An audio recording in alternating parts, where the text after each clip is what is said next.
बिस्मिल्लाहिर्रहमानिर्रहीम। अस्सलाम वालेकुम नाज़रीन। तांदला समुद्री रोड जो कि तांदलियावाला शहर को समुद्री मोटरवे इंटरचेंज से मिलाता है, इंतहाई खस्ता हाली का शिकार है, जबकि शहरी इस हवाले से शदीद परेशान है।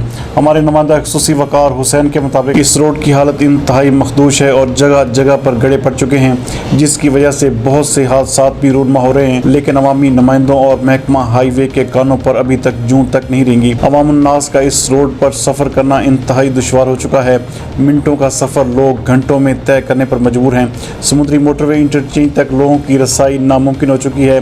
बारिश आ जाए तो रोड पर सफ़र करना भी खतरे से खाली नहीं होता, जबकि मुख्तलिफ जगहों पर गड्ढे पड़ने से गाड़ियां उल्टने के वाक़यात में भी इजाफा हो चुका है। इस हवाले से बात करते हुए मुख्तलिफ मुसाफिरों का कहना था कि वज़ीर आज़म इमरान खान और वज़ीर आला पंजाब से अपील करते हैं कि खुदा के लिए हमारी हालत ज़ार पर रहम किया जाए और इस सड़क को फौरी तौर पर मरम्मत किया जाए, ताकि शहरियों को इस हवाले से सुकून का सांस मुयस्सर हो।